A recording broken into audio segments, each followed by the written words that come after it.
Hello everyone, this is Abhay Pratap Singh. First of all, I am not a professional. मैं कोई अनुभवी शिक्षा का अध्यापक बिल्कुल नहीं, लेकिन हाँ, मैं अपनी फेलियर से आपको बहुत कुछ आज बता सकता हूँ।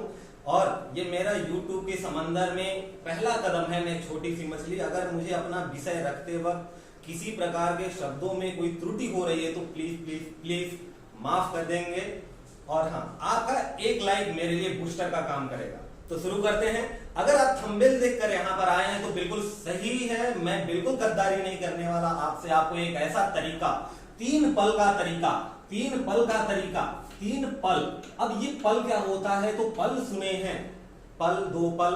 एक पल होता है 7 सेकंड का, एक पल होता है 7 सेकंड का, 3 पल यानी 21 सेकंड का। वो तरीका जो हमारे ऋषि मुनियों की प्राचीन विधि रही है, जिसे शुक्राचार्य से लेके बृहस्पति से लेके रावण तक फॉलो करते आए और आज साइंस भी उसको मानता है। ये अलग बात है कि पाश्चात्य सभ्यता वाले हमारी सभ्यता पे हावी हो गए हैं। क्या है, शुरू करते हैं। और करना क्या है आपको 21 सेकंड का, लेकिन शुरू करते हैं 5 सेकंड से। बस ध्यान से देखेंगे क्या लिखा है यहाँ कि संस्थापक पुष्यभूति राजधानी थानेश्वर हरियाणा के कुरुक्षेत्र जिले में। अब सवाल यहाँ पे है कि वर्धन वंश का संस्थापक कौन था। आप पकड़ लिए होंगे, बिल्कुल आप कहेंगे अरे ये तो वही वाला गेम है, पढ़ो। और जब आप दो जिल बिल्कुल वही है, लेकिन संभल कर, यहाँ पे संभलना है।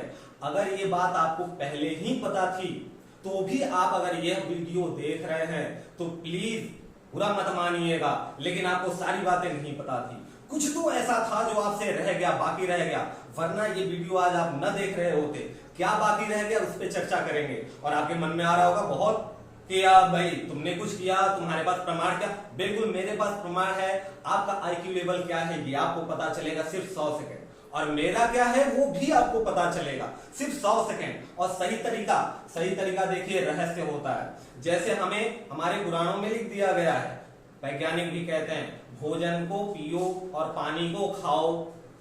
मैं पागल नहीं हुआ, बिल्कुल सही सुना आपने, कान नहीं बज रहे हैं। भोजन को पीना चाहिए, पानी को खाना चाहिए। और कैसे क्यों प्रमाणित किया गया है, साइंस भी कहता है। उससे पहले एक लाइन देख लेते हैं। एक लाइन क्या है कि प्रभाकर वर्धन इस वंश की स्वतंत्रता का जन्मदाता था तथा प्रथम प्रभावशाली राजा था, जिसने महाराजाधिराज जैसी सम्मानजनक उपाधि धारण की।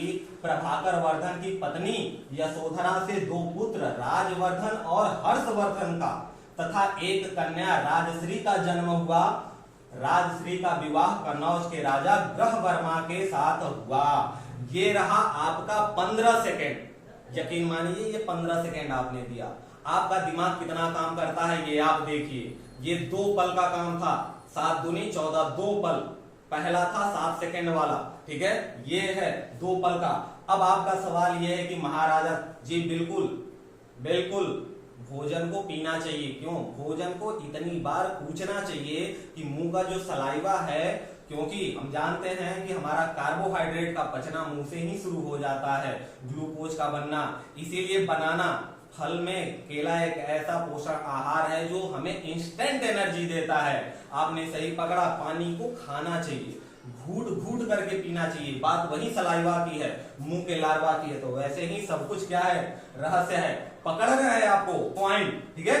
क्या है सही आंसर, क्या है, महाराजा धीराज की उपाधि किसने धारण की। और आपका आंसर है प्रभाकर वर्धन। हम बीच में क्यों बोलते जा रहे हैं, आगे पढ़ेंगे। बीच में इसलिए बोल रहे हैं सर, आप कहीं बैठ के किसी से बात कर रहे हैं लेकिन साथ में एब्जॉर्ब कर रहे हैं कि चारों तरफ और कौन सी चीजें हो रही।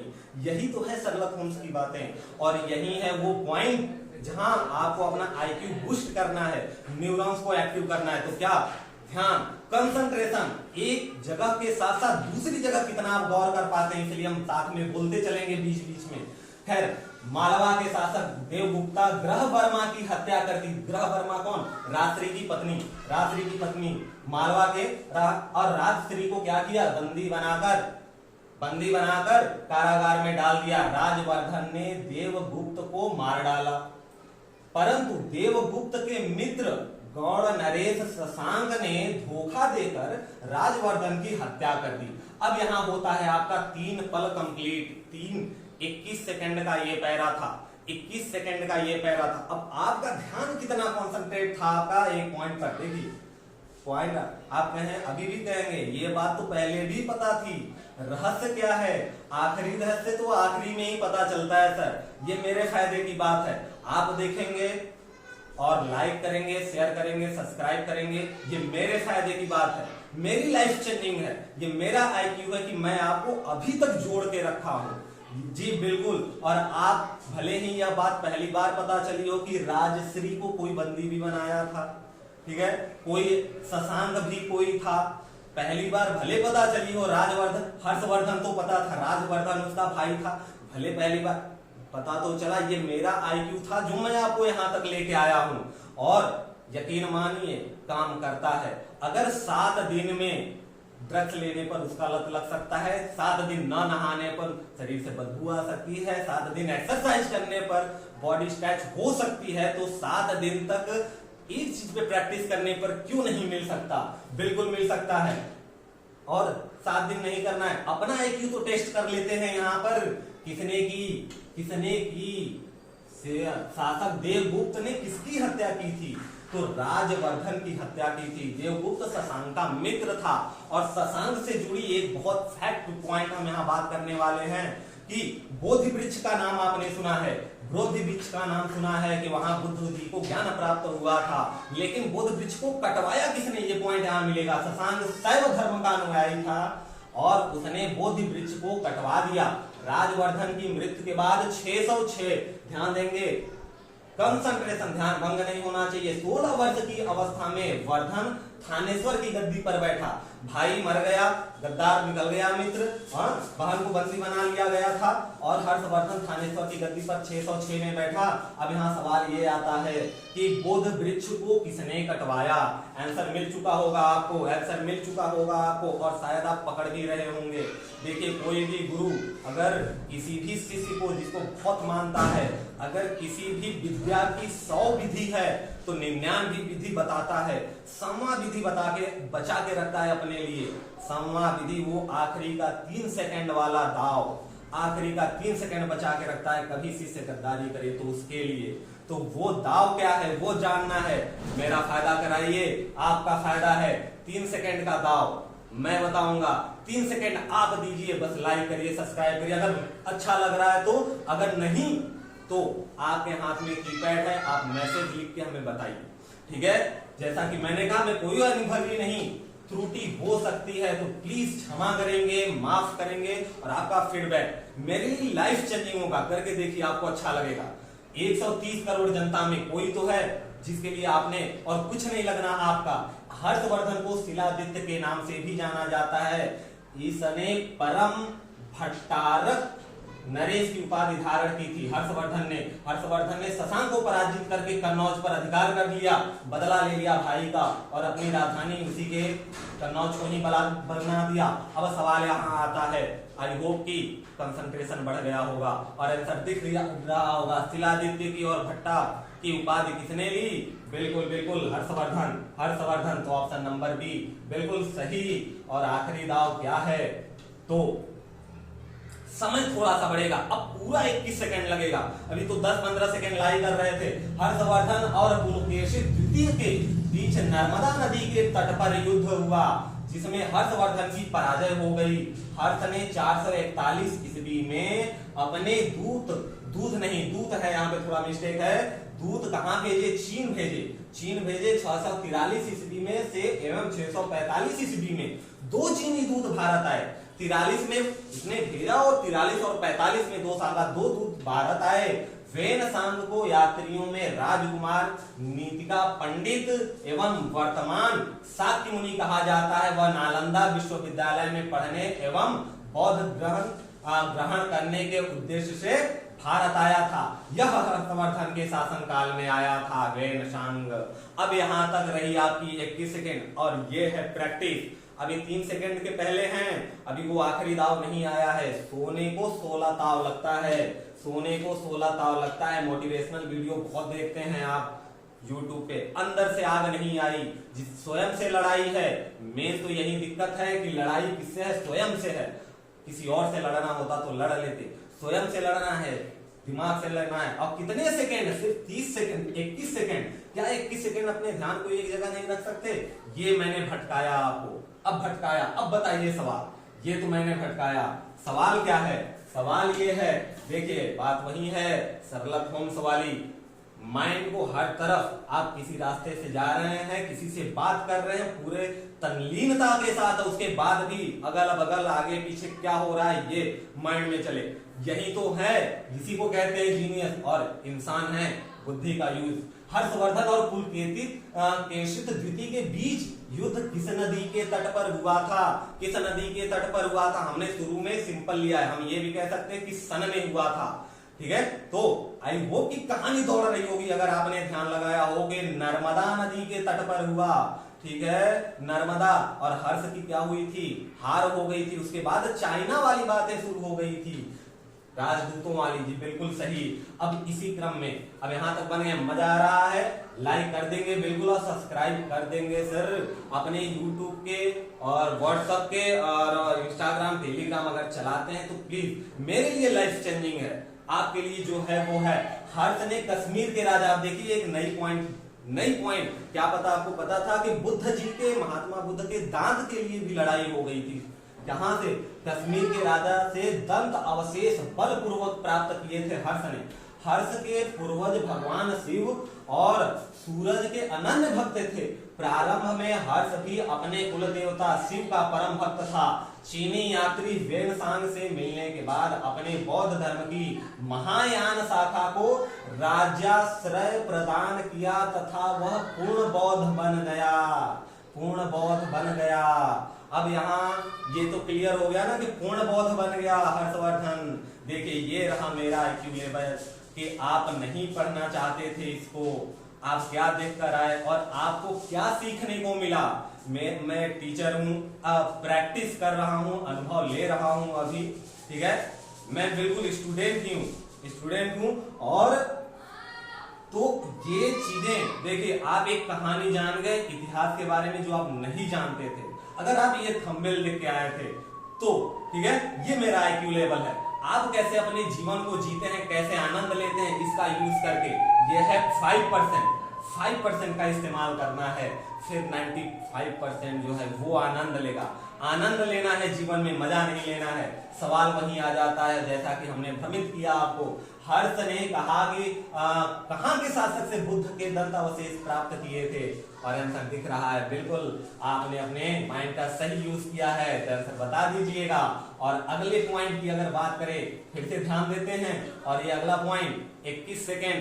अरे जब बने हैं, क्या पता दोबारा आपको मौका मिले न मिले यहां तक आने का। एक बार बने हैं तो 1 मिनट दे लेते हैं, देखते हैं क्या होता है अंजाम। और आखिरी 3 सेकंड वाला दाव अभी तो बाकी है, बिल्कुल मैं वो आखिरी में ही बताऊंगा, मेरा भी भला हो। हर्ष के समय में नालंदा महाविहार, याद रखिएगा, बौद्धयान 3 यान थे। ठीक है, जिसमें से महायान धर्म के शिक्षा का प्रधान केंद्र था। हर्षवर्धन अनुयायी था। यहाँ तो 2 ही सेकंड में क्वेश्चन आ गया। अब हर्षवर्धन किसका अनुयायी था, ये क्वेश्चन है। पिछले पैराग्राफ से ध्यान लगाया था, कमेंट में बताइए कि हर्षवर्धन किसका अनुयायी था। हाँ, पहले किसी और का था, फिर बदल गया। बिल्कुल, तो किसका अनुयायी था? शिव भक्त तो उसके पूर्वज थे ही। अगला पॉइंट आता है, हर्ष के समय में प्रयाग में, इलाहाबाद के प्रयाग में प्रति 5वें वर्ष एक समारोह आयोजित किया जाता था जिसे महामोक्ष परिषद कहा जाता था। वेनसांग स्वयं छठ में समारोह में सम्मिलित हुआ। वेनसांग जो कि चाइना का था, 6वें समारोह में शामिल हुआ था। बाणभट्ट जिसकी रचना क्या है, हर्षचरित और कादंबरी बाणभट्ट की रचना है। और बाणभट्ट के गुरु भरचू था, उनके गुरु का नाम क्या था? बाणभट्ट के भरचू। ये हर्ष के दरबार के थे। प्रियरत्नी, रत्नावली तथा नागानंद नामक 3 संस्कृत नाटक की रचना हर्ष ने की थी, ऐसा कहा जाता है यहाँ। कहा जाता है, और साथ में ये भी बातें कही जाती हैं कि धावक नामक कवि ने हर्ष से पुरस्कार लेकर उसके नाम से यह 3 नाटक लिख दिए थे, धावक नामक कवि। लेकिन यहाँ पे सवाल बहुत आसान आपसे पूछा गया है, बाणभट्ट किसके दरबारी कवि थे। तो बाणभट्ट पुष्यभूति, आपको याद है पुष्यभूति, ये संस्थापक थे। पुष्यभूति याद है ना, संस्थापक। राजवर्धन कौन था, पुष्यभूति के दो लड़के थे। पुष्यभूति का लड़का कौन था, दूसरा कोई एक वर्मन थे, और उनके लड़के थे राजवर्धन और हर्षवर्धन, और एक पुत्री राजश्री। गरह वर्मा की शादी हुई थी राजश्री के साथ, और हर्षवर्धन जो कि राजवर्धन के मृत्यु का बदला लेते हैं, और यही थे जिनके शासन काल में ह्वेनसांग भारत आता है। तो बाणभट्ट, हर्षचरित भी बाणभट्ट ने लिखा है। बाणभट्ट किसके दरबार कवि थे, हर्षवर्धन के। देखिए पूरी कहानी सामने घूम गई, पूरी कहानी सामने घूम गई। करना क्या है, इमेजिन, ये अब हम पहुंच रहे हैं वो 3 सेकंड की तरफ। तो जो भी हम पढ़ें उसको करें इमेजिन। प्रोसेस है ये 3 स्टेप में। पहला स्टेप, जो भी आपने पढ़ा उसको आंख बंद करके दौड़ा लिया जी, बिल्कुल फिल्म बन गया आंखों के सामने। और एक बार अगर फिल्म बन गया तो शुरू होगा दूसरा स्टेप, और फिर ये शुरू में भूलेगा। 7 दिन तो प्रैक्टिस करना है, 7 दिन, सिर्फ ओनली 7 डेज। हर्ष के अधीनस्थ, पॉइंट देखते हैं, हर्ष के अधीनस्थ शासक महाराज अथवा महासामंत कहलाते थे। हर्ष के मंत्री परिषद के मंत्री को सचिव या अमात्य कहा जाता था। प्रशासन की सुविधा के लिए हर्ष के साम्राज्य कई प्रांतों में विभाजित था। प्रांत को भुक्ति कहा जाता था। प्रत्येक भुक्ति का शासक राजस्थानी, उपरिग या राष्ट्रीय कहलाता था। भंडी प्रधान सचिव, सिंहनाद प्रधान सेनापति कहलाता था। ध्यान दीजिए, भंडी को प्रधान सचिव और सिंहनाद को प्रधान सेनापति कहा जाता था। और यहाँ अगला और लास्ट पॉइंट ये है कि कुंतल अश्व सेना को के प्रधान को क्या कहते थे, कुंतल कहते थे। स्कंदगुप्त गज सेना के प्रमुख को कहते थे। गज सेना के 4 प्रमुखों की बात हुई, 4 प्रमुखों की बात हुई। गज शासन की सबसे छोटी इकाई थी। ग्राम शासन को प्रधान ग्राम वाटिका कहा जाता था। पुलिस कर्मी को भाट कहा जाता था। अश्व सेना के अधिकारी को बृहदेश्वर, पैदल सेना के अधिकारी को बालाधिकृत या महाबलाधिकृत कहा जाता था। ठीक है, अब यहाँ पर एक क्वेश्चन था, शायद क्वेश्चन चला गया, नीचे होगा तो पॉइंट बात कर लेते हैं। दूसरा स्टेप ये है कि जो भी आपने इमेजिन किया है उसको लिख लीजिए, आंख बंद करके सोच के लिख लीजिए। इस वीडियो में सबसे रूल 2 हैं, स्टेप 3 हैं। पहला स्टेप बात हो गई, ये 3 पल का जो नियम है आपका, आप इसे चाणक्य नीति कह लें, साइंटिफिक कह लें, आपको पता था बिल्कुल, लेकिन बात को पूरी कर लेते हैं, कंप्लीट कर लेते हैं कि आखिर ये नियम क्या है। तो 3 पल का 21 सेकंड का रूल ये है, 2 रूल और 3 स्टेप, 2 रूल 3 स्टेप। पहला रूल कि जो भी आप पढ़ेंगे उसको वापस से रिपीट उस समय बिल्कुल नहीं करेंगे। एक बार जो पढ़ा वापस नहीं देखेंगे क्वेश्चन के समय, सिर्फ एक बार में पढ़ना है। ये पहला रूल है, ये रूल नंबर 1 है। और रूल नंबर 2 है कि पहला रूल किसी भी हालत में बदला नहीं जा सकता। रूल नंबर 2 है कि पहला रूल किसी भी हालत में बदला नहीं जा सकता। अब बात कर लेते हैं स्टेप की। तो पहला स्टेप ये है कि जो भी आप देखेंगे उसको आंख बंद करके इमेजिन करेंगे, ना कि आंख खोल के। ध्यान रखिए, जो भी आपने पढ़ा देखा उसको, इंसान के दिमाग 576 मेगापिक्सल की है। यहाँ 10-20 मेगापिक्सल की मोबाइल लेके खुश हो जाते हैं कि कितना क्लियर फोटो आ रहा है। आप अपने कैमरे का यूज करिए, इतने मेगापिक्सल का कैमरा, फोटो खींच लीजिए। पहला स्टेप कि फोटो खींच लेंगे और आंख बंद के इमेजिन करेंगे। दूसरा स्टेप जो कि आपको इंस्टेंट करना है कि जब टॉपिक खत्म हो जाए तो सबको सबको इमेजिन करेंगे पूरा कैसे कैसे आपने किया। ये तो हर एक पॉइंट पे इमेजिन करना है, हर 30 सेकंड पे, हर 21 सेकंड पे इमेजिन करना है। अब कोई भी टॉपिक आपने ले लिया है, हमने जैसे 10 क्वेश्चन का यहाँ टॉपिक लिया है, तो उसको इमेजिन करेंगे। लास्ट में दूसरा स्टेप पूरा एक बार, और तीसरा स्टेप क्या कि इसको 2 बार और प्रैक्टिस करेंगे। ये है तीसरा 3 सेकंड वाला जो 99वां 100वां सूत्र है, जो 100वां सूत्र है, जो आखिर में गुरु अपने उसी शिष्य को बताता है जिसपे 100% भरोसा होता है। ये वो पॉइंट है। मैं आपको इसलिए बता रहा हूं कि मेरा फायदा होगा अगर आप शेयर करेंगे। 3 सेकंड मुझे चाहिए आपसे, सिर्फ 3 सेकंड। लाइक करिए, सब्सक्राइब करिए। दोबारा मैं चिपक जाऊंगा आपसे, दोबारा कैसी कोई भी बात हो, आपका कुछ नहीं जाना, आपके घर से आपका कुछ नहीं जाना। बस करके देखिए सर, एटीट्यूड को थोड़ा सा साइड रख के, अच्छा लगेगा। मेरे लिए टर्निंग पॉइंट है। और कोई भी त्रुटि हुई हो तो प्लीज क्षमा करेंगे। तो पॉइंट आगे बढ़ाते हैं। हमने आपको रहस्य बता दिया है। अगर आपको अभी अपना IQ लेवल जांचना है तो आप हमारे साथ कंटिन्यू बनिए, वरना YouTube पे और भी वीडियो हैं, समय लगता है। जीवन मूल्यवान है। हर समय बस एक ही चीज सोचें कि हर सेकंड कीमती है जो जा रहा है। ये जीवन जीने का, और सबसे बड़ी लड़ाई किससे है? आपसे है, स्वयं से है। मेरी मुझसे है, आपकी आपसे है।